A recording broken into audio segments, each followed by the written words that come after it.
katakan Anda pembohong dan Anda tidak mencintai Indonesia. Patung dimusrikan, tapi sikap kita yang mematung, membiarkan kerusakan terhadap Indonesia dianggap pada sikap yang beriman. Gak bisa. Tetapi ada dua hal yang hilang, tercerabut dalam tradisi agama kita adalah kita mencintai Tuhan tapi lupa terhadap hukum Tuhan. Hukum Tuhan yang benar, yang tidak perlu ditafsirkan, yang tidak melahirkan mazhab, yang tidak melahirkan kelompok, yang tidak melahirkan ormas adalah hukum alam.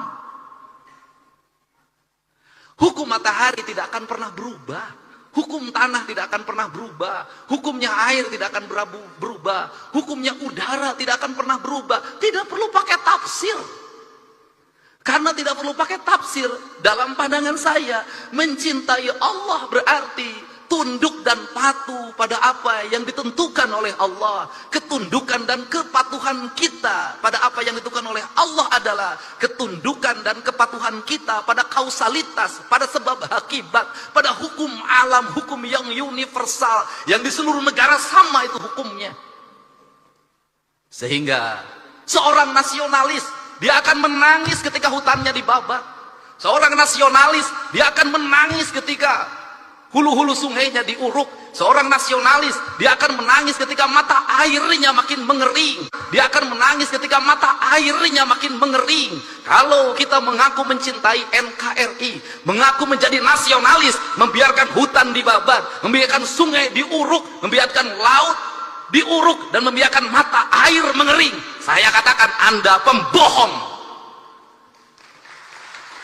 Dan Anda tidak mencintai Indonesia. Saya secara pribadi hari ini anak-anak muda, Kak Kuarnas mulai posting di media sosial, mereka menggugat, Pak. Apa yang mereka gugat? Belanda menjajah Indonesia 350 tahun. Gunung masih utuh, samudra masih terbentang luas, sungai-sungai jernih. Dia meninggalkan perkebunan yang terhampar, bangunan-bangunan yang indah, gedung-gedung yang kokoh, jalan-jalan yang kuat, jembatan kereta api yang kokoh. Indonesia merdeka 80 tahun. Gunung gundul, sungai keruh, hutang menggunung, bangunan-bangunan hampir tidak ada yang berkualitas, jalan-jalan mudah rusak, jembatan mudah roboh. Pertanyaannya adalah, siapa yang penjajah itu? Ini kesadaran, mungkin tidak layak diomongin sama gubernur, tapi saya mewakili hati nurani saya yang selalu ingin saya ungkapkan dimanapun. Kenapa? Ini problem bangsa. Dan kebiasaan kita ini adalah ketika bencana kita ribut melakukan perbaikan. Tapi nanti ketika sudah musim kemarau lagi, lupa lagi. Berbuat lagi. Kenapa saya ngomong begini? Saya punya hitungan ekonomi. Kita dapat dari pembabatan hutan berapa triliun. Kita dapat dari pengambilan pasir berapa. Dari pengambilan gunung berapa. Tapi ketika bencana berapa puluh triliun, ratus triliun yang harus kita kerahkan. Rugi.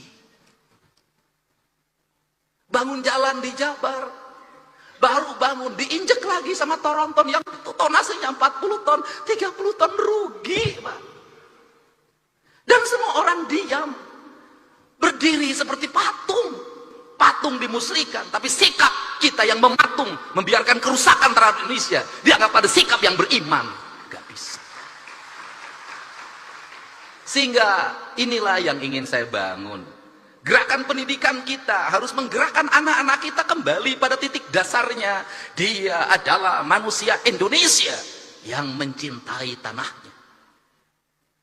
Problem anak-anak kita hari ini apa? Dia tidak mengenal tanahnya. Kenapa tidak mengenal tanah? Sejak lahir kakinya tidak pernah menginjak bumi. Pakai sendal, di sepatu, tidak pernah berlari di pematang sawah, tidak pernah berenang di sungai, tidak pernah dia berlari menuju gunung. Dia menghabiskan waktu dalam setiap hari hanya dengan gadget. Dia mengenal ikan di gadget, dia mengenal padi di gadget. Dan setelah itu negara lain mengintip kita. Dia kemudian mengunci kita, otak kita. Mengunci otak anak-anak kita. Standarnya sebegini. Orang Indonesia umurnya segini. Kenapa? Mereka sudah punya rumusan. Kenapa? Bahan baku tempenya dari saya. Saya sudah tahu itu kualitasnya. Dagingnya dari saya. Semuanya dari saya. Saya sudah tahu isinya apa. Kamu umurnya sekian. Nanti ada penyakitnya ini. Dan ketika penyakitnya ini ahlinya dari saya. Alat kesehatannya dari saya. Teknologinya dari saya. Kamu akan jadi bangsa dungu selamanya. Bagi teman-teman yang suka, kita sebarkan video KDM ini agar sampai kepada bupati, wali kota, dan gubernur seluruh Indonesia, agar perubahan kita mulai dari Provinsi Jawa Barat. Hatur nuhun.